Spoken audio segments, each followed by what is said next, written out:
Welcome to the Influence Experiment, where we seek to explore the art and the science of building influential capacity. Every month, we want to raise thought-provoking ideas of how you can be an investor of the influence you carry. If you're ready to journey with us, then it's time to experiment. Hey everyone, welcome back to another episode of the Influence Experiment as we continue to learn how to invest our influence well. Well, today we are talking about educational equity. We would like to think in 2023 that all things are equal, but the fact of the matter is things are still not. We have made great strides towards equality, but there's still much work to be done. Education is one of those spheres that still requires much work. Steve Wilson is here to discuss with us how we acknowledge the disparity in our racial educational equity and what we can do about it. We need to be informed on the pillars of educational equity, about the differences about being rich in equity and rich in diversity, why our cultural context is crucial to understand in knowing about the opportunity gap versus the achievement gap, and how possible educational inequity interacts with our faith in Jesus. Lots of questions, lots to process through, and in this conversation, ignorance is not bliss. So let's have a conversation about it. Steve, my man, thank you so much for being willing to join in this crazy topic. Tony, thanks for having me in today. It's good to be with you. And man, would you be able to, as we begin, could you just tell a little bit about yourself, why maybe I invited you to be a part of this particular conversation, and who you are? Give us a little context about you. Yeah.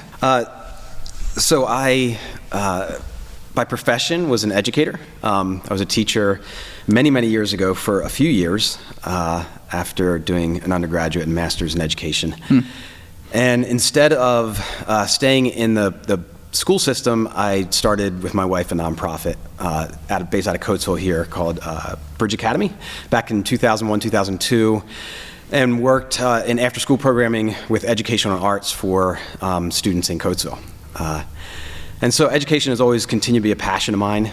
Moved on from there to co-found an organization that helps to start additional educational programs for students and children and youth that are experiencing inequality in their educational system. So low-income communities, both stateside and abroad. So that passion has continued with me to be an advocate for educational opportunities for low-income students, low-income communities. Got it. No, that's super good, man. Thanks for, sounds weird to say, but thanks for having a passion about this, because we need people who are willing to process it, talk about it, ask the difficult questions, and I'm grateful as someone who I would claim I don't have the greatest level. I said ignorance is not bliss, and I could say I maybe have a level of ignorance to some degree, but to have people like yourself and organizations to help bring deeper levels of clarity and next steps and things like that is just so super helpful, man. So thank you as a first, just thanks for being here. And as we dive in and we start talking about this, could you give us just a 30,000-foot view of what educational equity is? My scope has been somewhat limited in the nonprofit sector. So as passionate as about education, doing some research on the equity and inequities within our educational system, I am by no means an expert in this field or see myself as a consultant to schools or necessarily others on this, but have learned a little bit in the process. Sure. And so just passionate about the inequity and helping that arc toward equity. Yeah. And so as we look at equity from like a 30,000 view level, educational equity means that every child receives what they need to develop their full academic and social potential, just as a lens or a framework. And I think that one telltale sign of that we're achieving equity in education is that success or failure of a student or students is not predictable by a student's identity. Yeah.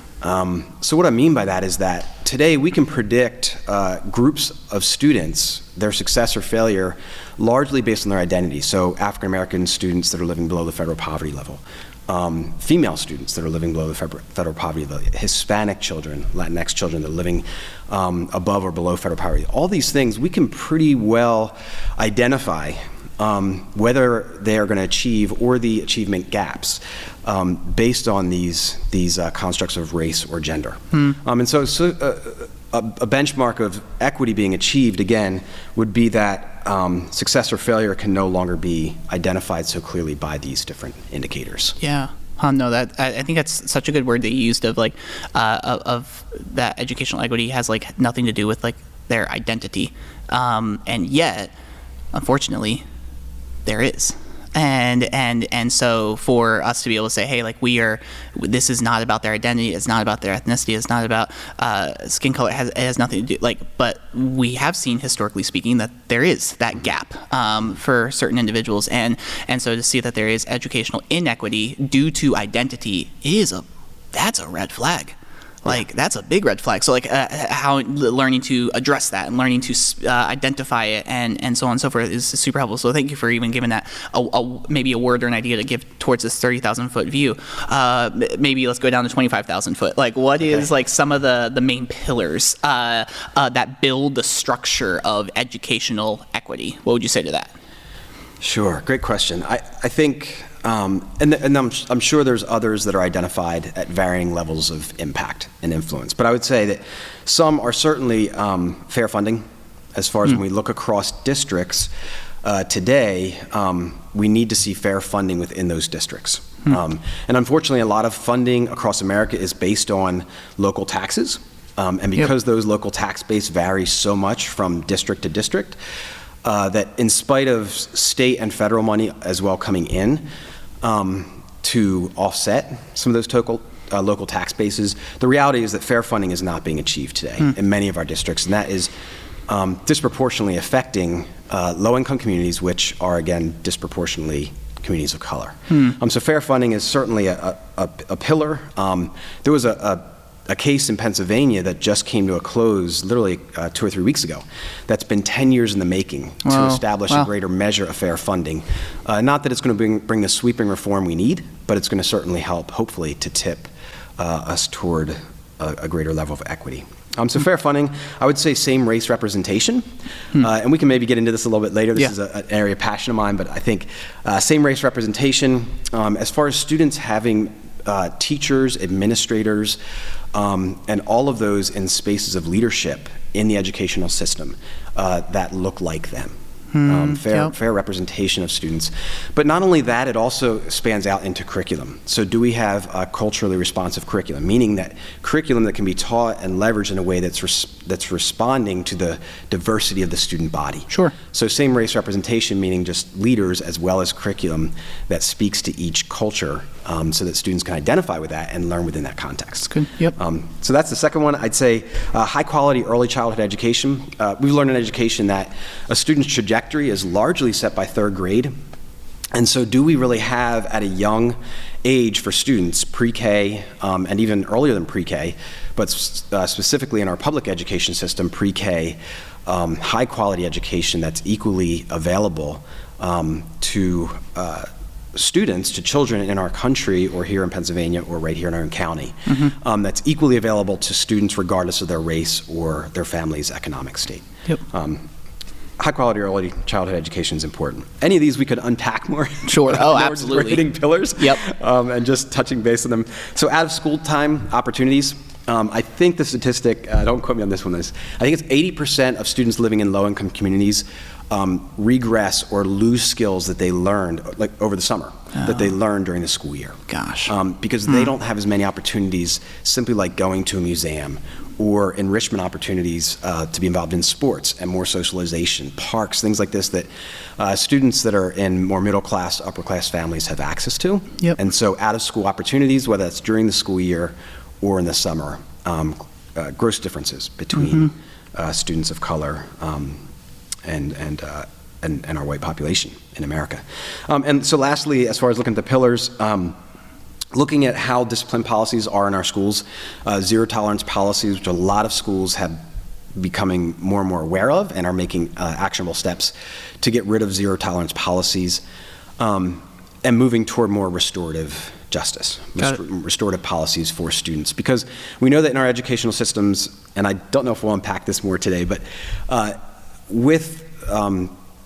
without an equal representation of teachers and administrators of color in our school systems today, there's been a wealth of research done in implicit and explicit bias. Yeah. And so when we have a vast majority of white teachers in our school system, I include myself in this, in the educational system, that explicit, implicit bias that's in me can easily translate into disciplinary and policies and reactions to students of color. Even in my best attempts to be aware of these things, we're all human. Sure. And so having intentional policies around more restorative, corrective behaviors in our school districts. So I think those are 5 pretty main pillars that can help advance educational equity in any educational organization, whether it's public school or nonprofit sector as well. Got it. No, that was a lot in a good way that you kind of shared off those 5 from your vantage points, perspectives on structures of educational equity, and I think that those are, as you kind of alluded to, we could unpack all those. Each one of those could be its own episode, I'm sure. But just for the synthesized look, would you be able just to say the 5 one after the other for us, just so we can hear that one after the other?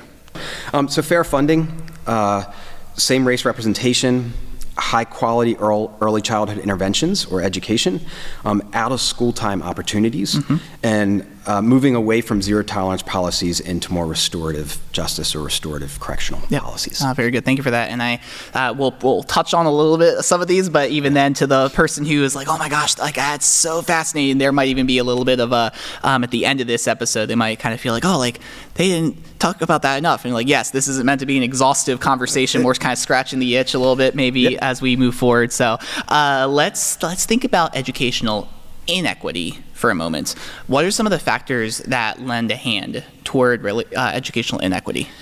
So I think when we look at these 5 pillars we just talked about, I think to explore inequity in any of these 5 areas or other areas, we have to look at history and context. For me, I love reading history. I love looking at our current context, because without the current context viewed through the lens of history, we can assume, kind of that all things are equal. And so when we see performance gaps, achievement gaps between different students, we can make the wrong assumptions. If black and brown students are not achieving as well as white students, which they're not in our nation or in our own local district, we can make the wrong assumptions about why. And so when we look at inequity in education, we have to look at historical context. Context. Yep, that's going to be the resounding gong of a word, I'm sure. Much. And so if I could just take maybe one of these, like same race representation, and unpack that for a moment about inequity in education. So when we look from 30,000 feet, we see Brown versus Board of Education, 1954, overturn segregation in our school districts. And many folks, from that point, could make the assumption, and I held this assumption at one point of like, well, once schools are integrated, things must be much better. Right? It certainly caused an improvement, and in some ways it has. But what we don't see at that 30,000 level is in the decade that followed Brown v. Board, 1954 to 1960, about 5 or 6, is that in the southern states of the United States, for example, over 36,000 black and brown teachers were fired in that following decade. Wow. Okay, and so across the American landscape in that decade, 50% of black teachers were fired. 90% of administrators or principals were fired across our educational landscape in America. Damn. There was literally a purge of black and brown teachers in the decade to follow Brown v. Board. Damn. Because Brown v. Board integrated our schools, but it didn't require the same race representation at teacher and administrator levels. Right. And so in that following decade, we had literally a purge of black and brown teachers.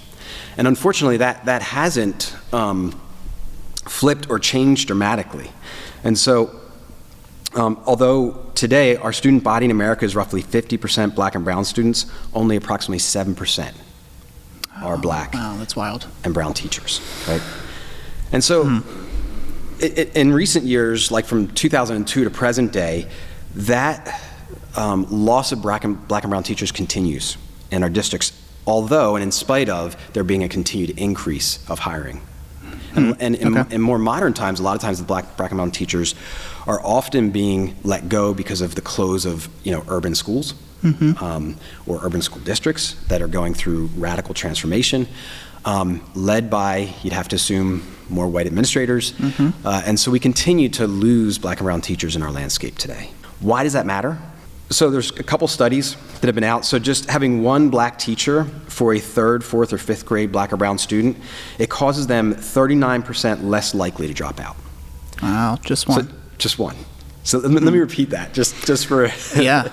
So if a black or brown student has just one teacher that looks like them in third, fourth, or fifth grade, studies have shown they're 39% less likely to drop out. Crazy. That's how important it is for our students to have same race representation. Yeah. Another study, I summarize as the 2-3-3-2 principle. Okay. Of if a student has two teachers that look like themselves by third grade, they are 32% more likely to go to college. Okay. Wow. So same race representation is pivotal and critical for educational equity. And these are just a couple examples, Tony, of how to dive deeper into one of these, how the context of history lands very, very richly on our shores today of how students are impacted. Well, and I think that, when you bring up Brown versus Board in 1954, that is a example to show how just because a law has been flipped or been added in doesn't necessarily mean that everything is going to permeate into the suburbs, into the schools, into the inner cities quickly, just when a law is pushed through Congress or the Supreme Court or whatever, and how we know this. It's not like an aha kind of a moment, but it's just an example to say 10 years worth of black and brown teachers getting fired and administrators that's just.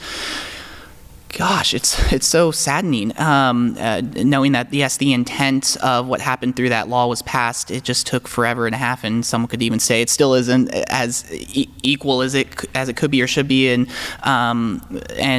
so the intent of that was to create equality. While it did, there was still a greater impact on what actually happened in the fallout in the years to come. And for you to say that there is if a student has two teachers that look like them by third grade, you said 32%? Yeah. 32% increased chance to go to college is wild to me. And again, Steve, as a white person, I didn't have to think about that. Right. And it's so heavy on me to think about that, to let that soak in, and to know wow, there is a despairing inequality at times, and I can be ignorant to that kind of stuff, and that's not good. But it just makes me wow, what do I do about that? Or is there something that I can do? Or and so and part of that's what this podcast is about, trying to bring awareness to the conversation. And a moment ago you mentioned context, and so in the name of context, can I just ask, why is it, help us understand, why is it helpful to understand your cultural context in conversations like this? Tony, that's a great question, and for me it's a complex one, but a question that, for me, speaks to cultural humility.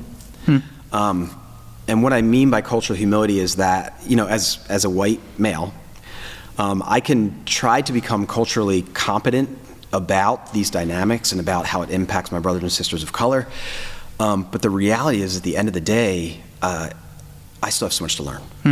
And so I think for me, when I looked at and became more aware of educational inequity, the cultural context for me is recognizing and spelling out for myself is, what does it mean to be a white male in our educational system? And instead of initially looking at all the areas of inequity, I actually did an exercise where I wrote down what was my education like, and what are the benefits that I received through my educational process as a white male. Okay.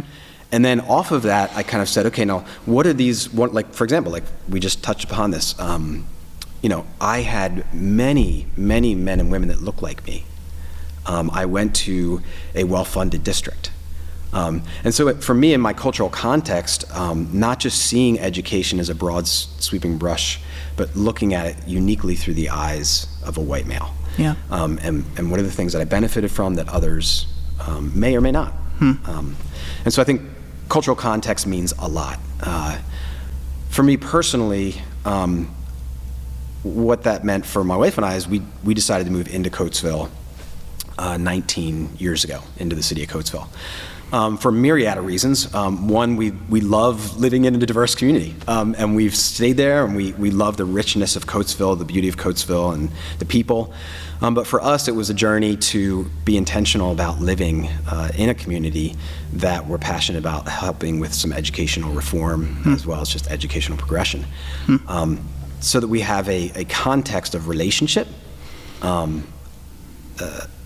around in a diverse community with that diverse community. Well, and I think that what you just said there, relationship, is one of the crucialist, if I can make up a word, pieces behind understanding your cultural context. In order to understand your cultural context, you have to have the relationship with people to begin with, and for you to be able to say, hey, I moved, like my wife and I, we moved into a city to be able to understand that context better. Because how often do we see people come in to try to create change and create positive impact, but they have no knowledge of the culture. They have no knowledge, or to superintend their opinions on what the culture should be over here. And so to be able to say it is built upon the relationship is huge. And I think, again, that's not necessarily a profound idea, but we know objectively that is true. The relationship is needed within understanding cultural context and building a rapport to be able to be a part of change and be a part of what's happening in the community space. What would you say is the difference between being rich in equity and rich in diversity? And what is more important, in your opinion? Maybe a trick question, maybe not. Yes. So again, coming out of the last question of context and cultural context, living in Coatesville. Let me just leap off of that. Yeah, please. Because Coatesville's school district has a tagline of rich in culture and rich in diversity. And so I think we are a school district that's rich in diversity. And I love that about Coatesville. I love my kids being raised here in Coatesville because of that, and being part of our educational system. So rich in diversity for me as a value is really important. Yeah. I think, unfortunately, and we just tapped into this, rich in diversity is our inheritance. It's something that we were handed in Coatesville as an example. But let me give you just, again, a quick example. In Coatesville School District, the last report that I was able to find has 397 teachers, but only 4 black male teachers. Whoa. And 32 black female teachers. While there are, for just one more example, 254 white female teachers. So as we talk about, rich in diversity, we're looking at an inheritance that we are given, both rich in diversity with our students, but not so much in our staffing. And so what that does is, again, it creates an inequity. I wouldn't say that we are rich in equity. I would say that we have a long way to go in equity, that we could become a more equitable school district with intentionality. Yeah. And some of that is within our grasp and things that we could change internally. And some things are at, as we said earlier, like state level, policies, laws, and guidelines. So for me, what's more important is rich in equity, because I believe that we can leave a legacy of being both rich in diversity and rich in equity. How beautiful would that be? Totally. To have inherited a somewhat diverse, student body, but to leave with a diverse teaching and administration staff and a school district that's not only rich in diversity at the student level, rich in diversity at all levels, but also a school district that is rich in equity. That excites me. I'd love to be part of doing that. And we have vast number of teachers in our district as well as administrators that are intentionally working toward that. But I think we could do better. Sure. And based off of your description of that being rich in diversity versus rich in equity, I can see that. I really can. And so, another phrasing that we have used already is talking about just the opportunity gap, and inevitably that kind of plays into the rich in diversity over rich in equality. So, can you speak toward this difference of the opportunity gap versus the achievement gap? Help unpack that with us. Yeah, sure. And I'll be brief on this one. I think achievement gap, to my knowledge, it was something that was often used in times past, and it's still used today, but not as much. An achievement gap really is that gap in standardized testing, largely the gap in standardized testing between different students. Okay. And again, this takes us back to our beginning of if achievement gap fluctuates regardless of race or gender or ability, that would be more normal. But when we're seeing achievement gaps fluctuate so much based on race or economics, that's an issue. Mm-hmm. And so achievement gaps still exist, but what we see related to that is that it's really not an achievement gap, meaning pointing to the child's achievement level, as much as it is an opportunity gap, because that points to what's being provided for those children or what's not. Okay. In the context of equity. And so achievement gaps exist. However, when achievement gaps exist across and are identified by race or economics, then we really need to be looking more at opportunities. Where are we failing this entire constituency of students that are living in poverty, for example, or that are Black and brown students, for example? And so it's important to focus on opportunity gaps that can be narrowed so that all students are getting, again, what is equity in education. All students are getting what they need to thrive academically and socially. Yep. No, that's super good. Thank you for unpacking that. Again, even for me, it's helpful to hear, like you and I have talked about this on the side before, and yet it's helpful for me to continue to hear these things over again. One, because I would say I'm just not a smart person, but to say that like I need to hear these over and over again. So thank you for helping us unpack that. And when I think about this podcast, everything about the influence experiment is talking about this art and this science components of building influential capacity. So what would you say is some of the science, what we would say some of the objective truth behind it, behind educational equity, and then some of the art, subjective, personal expression behind educational equity? How would you speak to that? So I think some of the objective data we can look at are things that I've already mentioned. And we can objectively point to those and then try to change systems and institutions to better the outcomes for students, for all of our children together. I think what research is showing on more of the subjective side in more recent years, and there's a higher emphasis on implicit and explicit bias.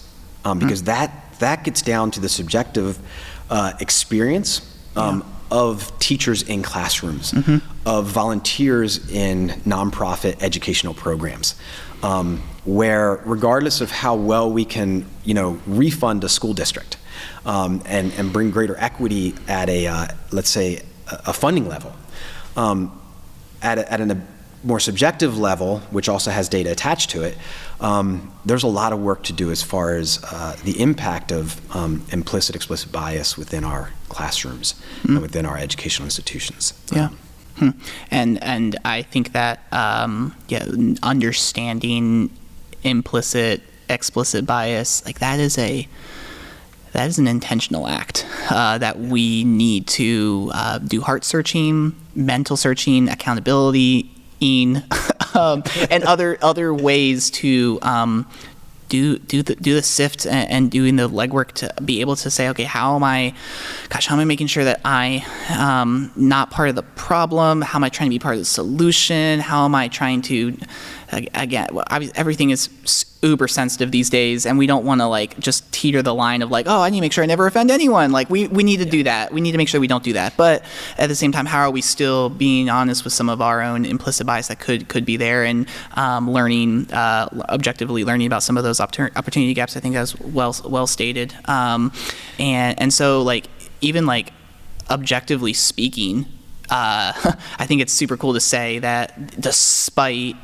Black and brown educational inequity, there have been countless of incredible achievements, overcomer stories that are out there. And would you be able, is there, like, let's have a moment of just like celebration for a second. Like, what's something that we could speak towards some of that overcomer achievement stories despite educational inequity? What would you say?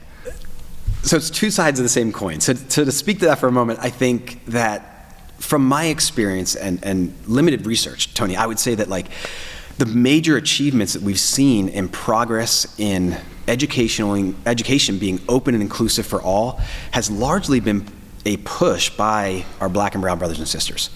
So whether it's, during the Jim Crow era, whether it was post-Civil War, whether it's, post Brown versus Board of Education, all of the educational advancements have been remarkable advancements that were brought about by the struggle and oftentimes suffering of our Black and brown brothers and sisters. A lot of times whites have played important ally roles in that, but most often from my understanding and research, it's been these achievements of the resilience and fortitude and strength of our brothers and sisters of color. Yeah. And I think, just a couple, and there's a wealth and a myriad, but just to give you a couple. Charles Hamilton Houston was a dean at Howard University Law School, and he's the one that argued cases in the U.S. Supreme Court, creating a legal foundation for the Brown v. Board of Education decision. He had the nickname that he was the man who killed Jim Crow. So it's a guy that I didn't know about him until I learned a little bit about, Brown v. Board, and just incredible man that advanced education. And another, I would just say, Fannie Jackson was the first African-American principal, born as a slave. And I brought a quote with me, but she wrote this to Frederick Douglass. We're going back a little further. Yeah, totally. But I love what she said. She said, I feel sometimes like a person to whom in childhood was entrusted some sacred flame. This is the desire to see my race lifted out of the mire of ignorance, weakness, and degradation, no longer to sit in obscure corners and devour the scraps of knowledge which his superiors flung at him. I want to see him crowned with strength and dignity, adorned with the enduring grace of intellectual attainments. Wow. This is a woman of passion. That's rich. And of rigor and of fortitude who helped progress education in America. Come on. Inez Prosser, Kelly Miller, Charlotte Grimke, Rita Pearson, the list goes on and on of educational advocates who have done amazing things in our country. I love that. Thank you for bringing some of those names to our attention, just simply because I'll bet you there's someone who's listening right now who's like, oh, what was that name? Like, I want to go write that down, so maybe they'll have to hit pause and go back, get that name. But just to see, man, the success stories, the achievement stories, the overcomer stories, like how inspiring and motivating they are. Like, man, we can keep doing, we can do better. Like we can come alongside those who are resilient in taking action. So thank you for having that spotlight moments. Another person to spotlight as you and I being of the same faith in Jesus. How would you say, for those of us who love and follow the person of Jesus, how does this whole conversation intersect with our faith? Not a small question at all. No. What would you say to that? How does it intersect with our faith? So for me, Tony, it intersects in a lot of ways with our faith. As followers of Jesus, I think that a passion for and a commitment to equity in our society.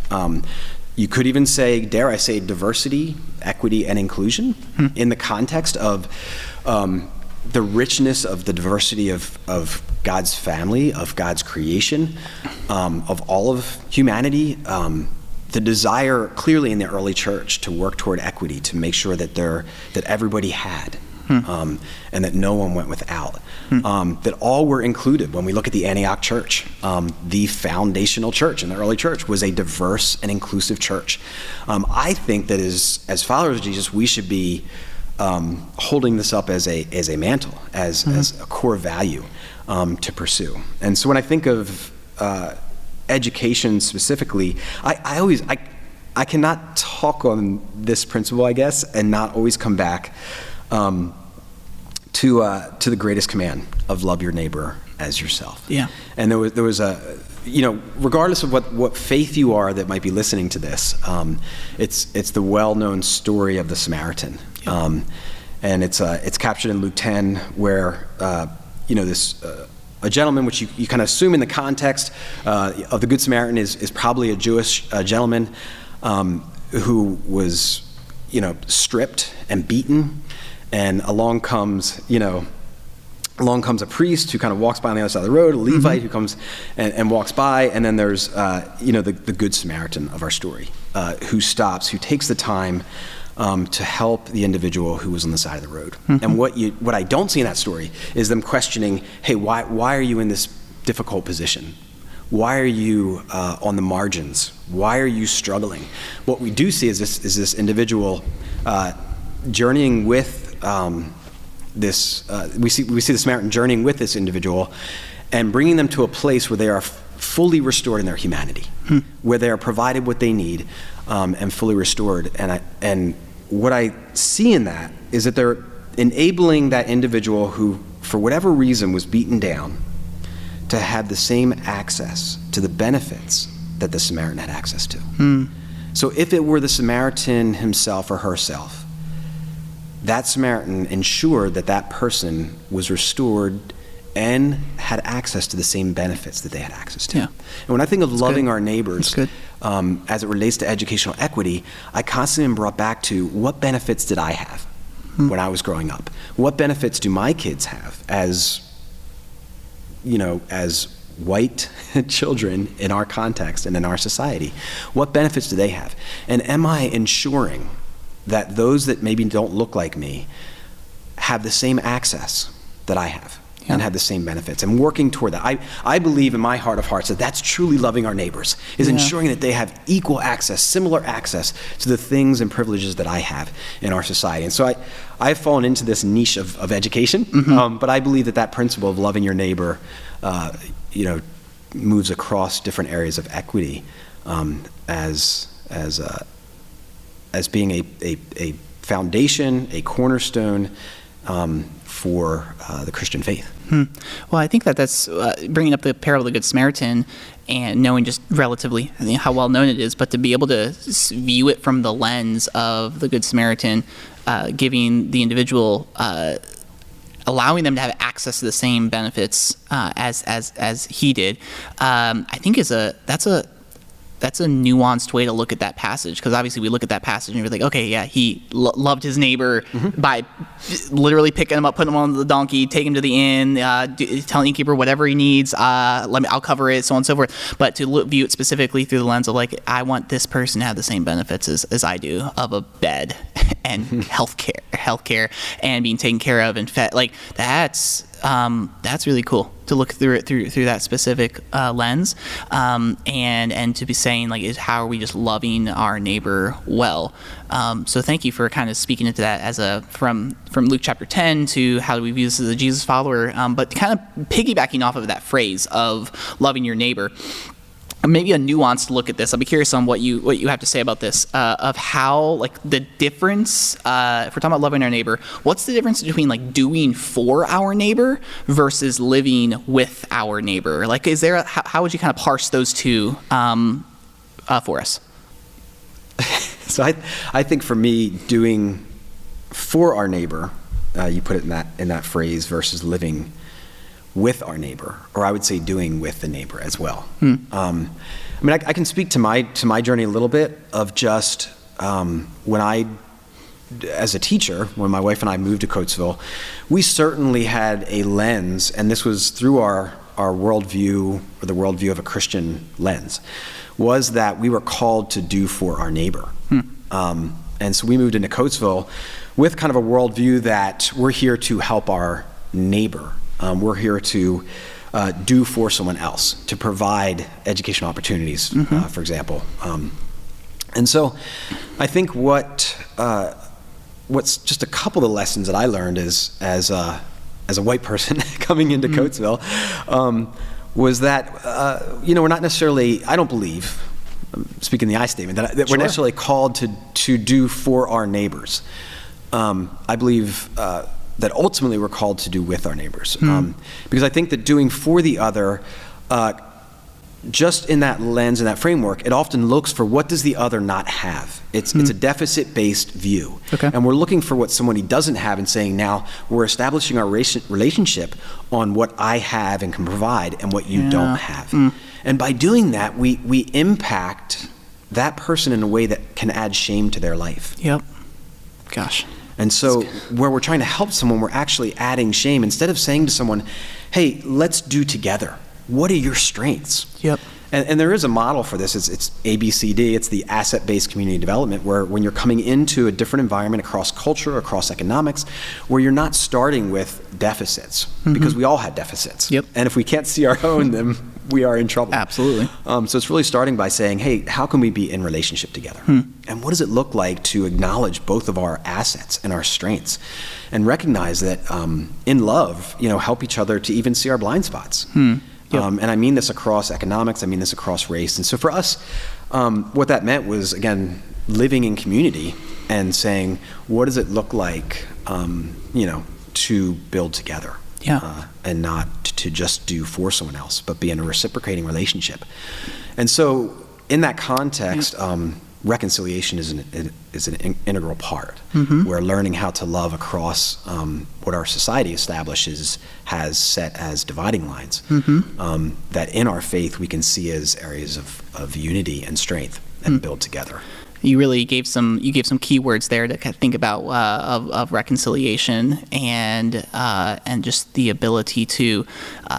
You didn't say this, but almost my interpretation is like the savior complex of doing for your neighbor has this like savior complex ideology behind it, and as someone who loves to help people, I know that I can fall into that category at times, and enabling over empowering at times, and so learning more about living with our neighbor and living in that reconciliation, the restorative place. You said reciprocal space. I think that's huge. That we need to keep learning on how do we live in that reciprocated relationship building, and so to be able to speak from doing for a neighbor versus living with or being with our neighbor, I think is really, really good. Thank you for speaking into that.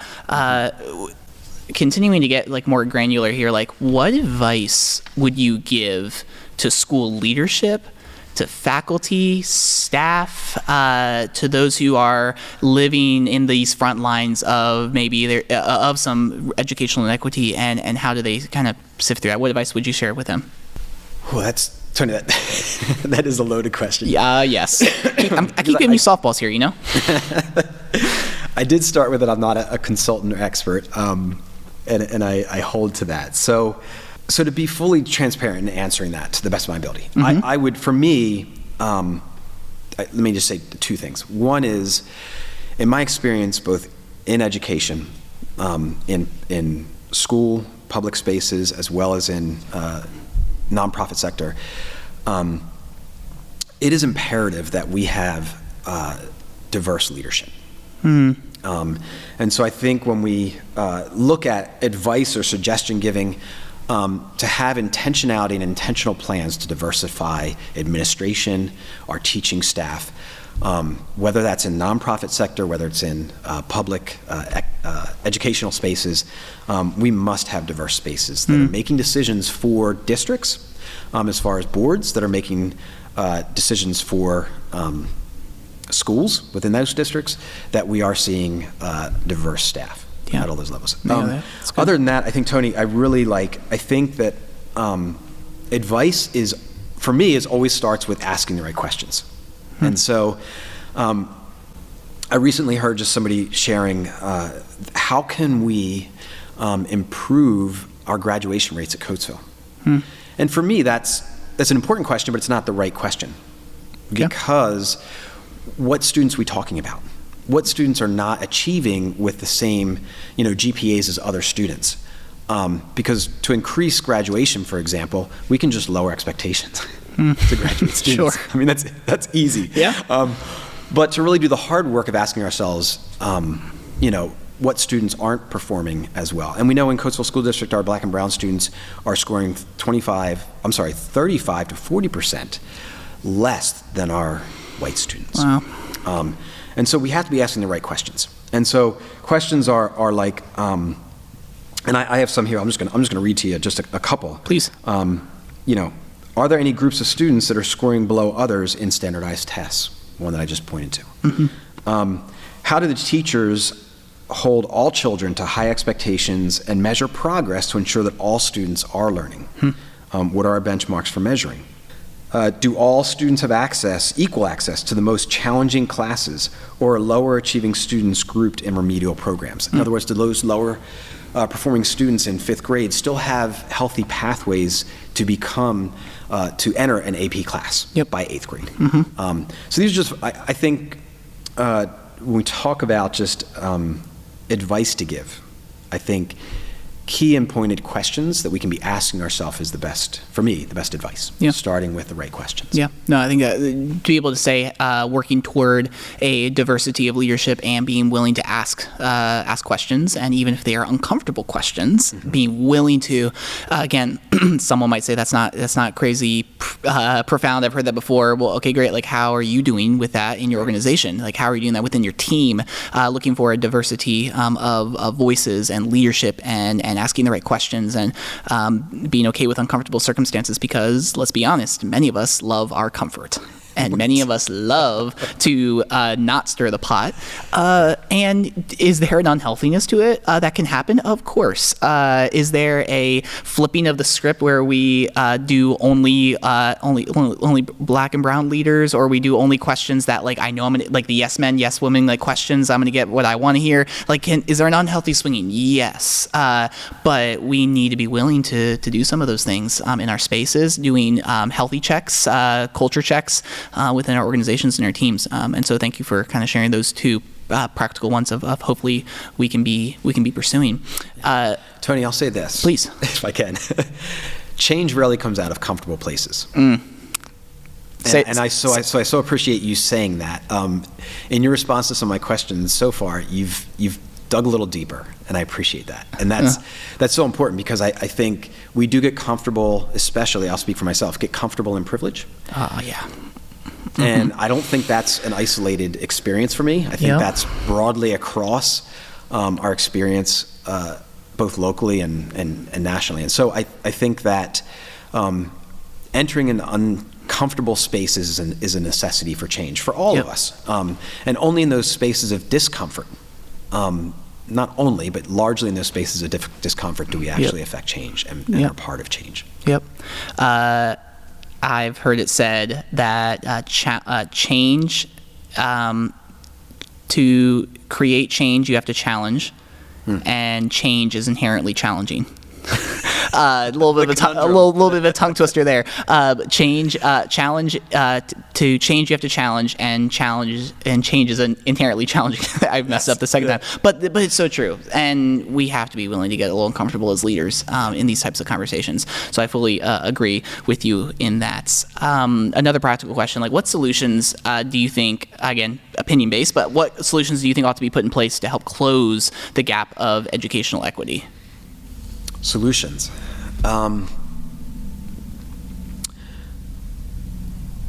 So I believe, bringing us a little full circle, and I'm not going to dive back into each one, but at least those 5 pillars that I mentioned earlier, each of those 5 pillars, I only shared a little bit about the history of one of them. Each of those 5 pillars has a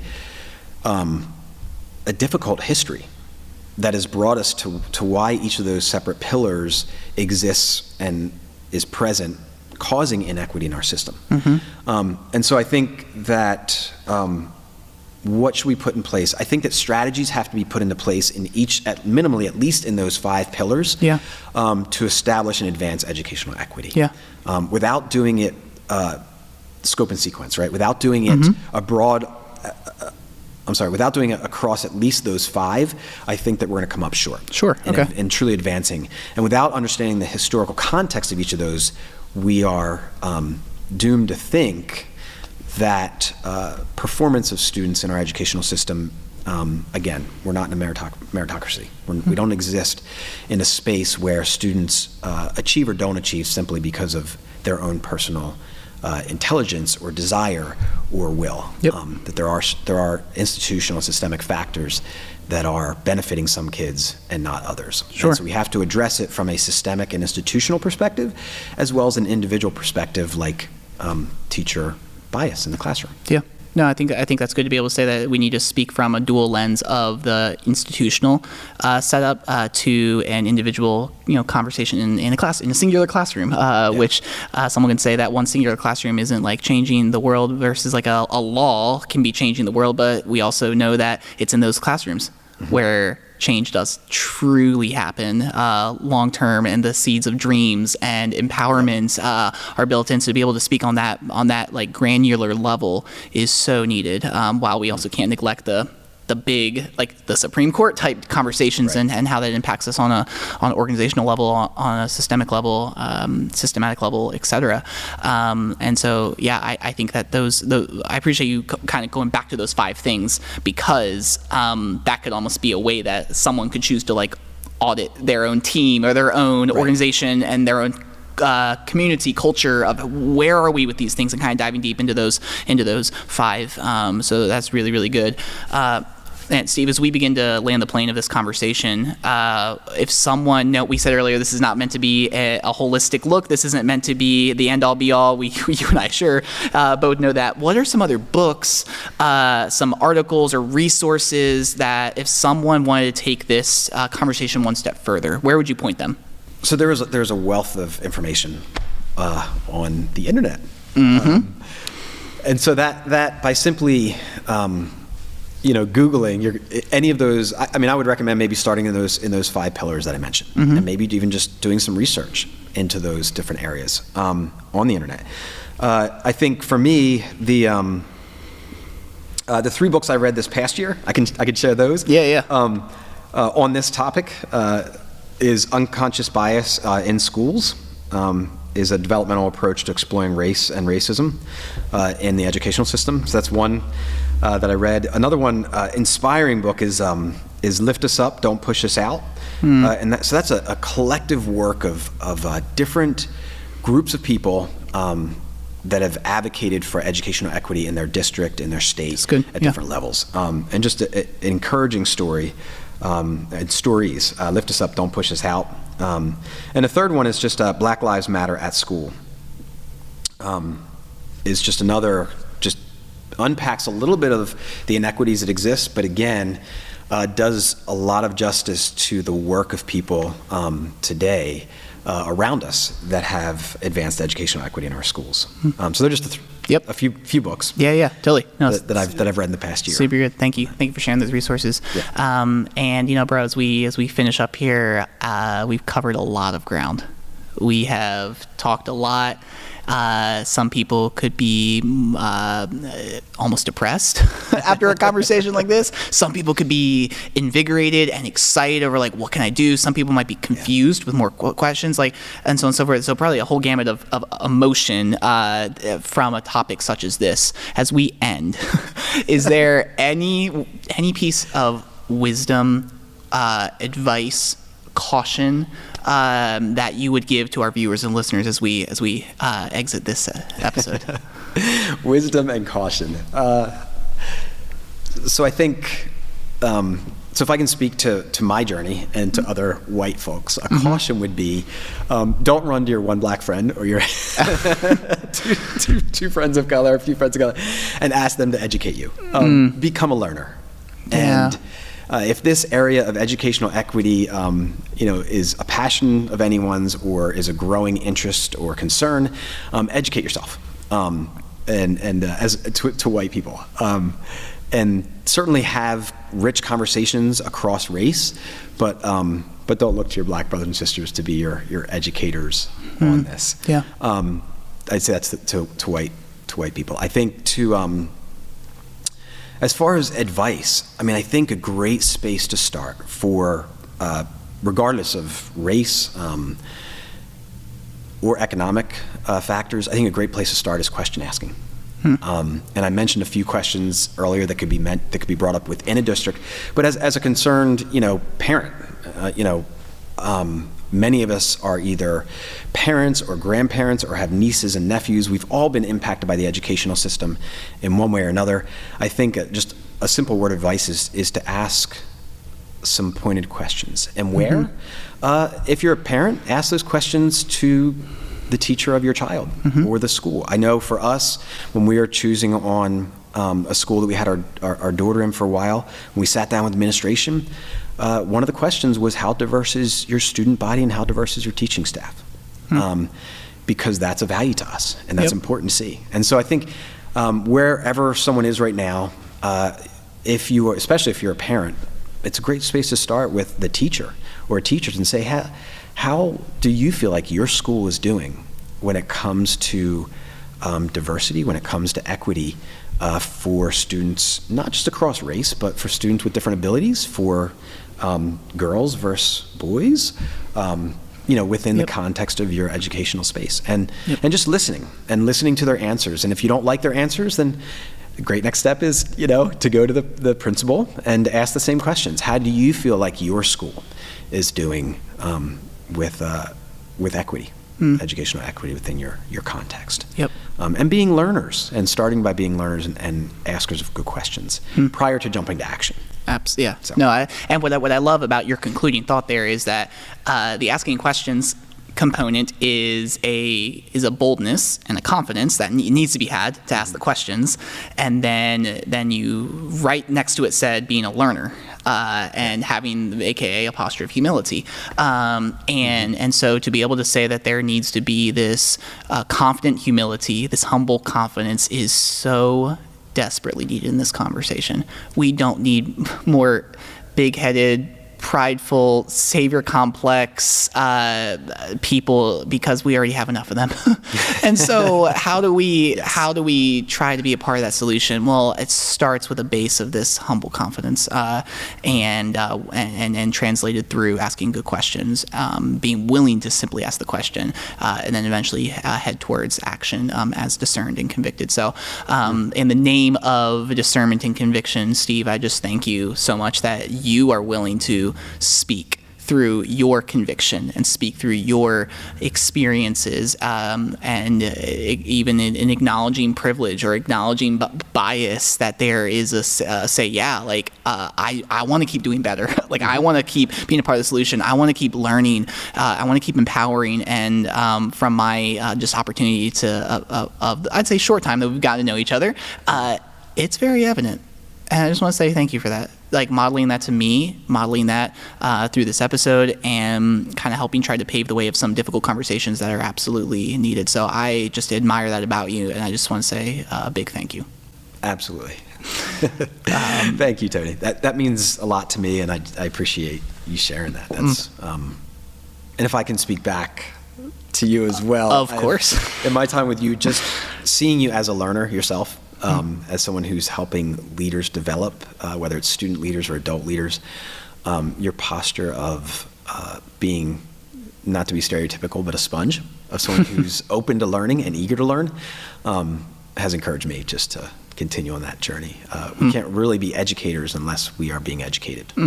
Yep. And that's it. That's a lifelong journey. So. Well, the prayer is that both of us will continue to be sponges and continue to be learners, as we are willing to use our voice and use our influence as we can. And so it's an honor to do that with you, my man. So just thank you. Big thank you. Well, hey, if you are enjoying what you've been listening to, you're liking what you've been hearing, would you be willing to give us a rating, hit the share button wherever you consume the content? And we hope that you will join us next time as we continue to explore the art and science of building influential capacity. Catch you next time.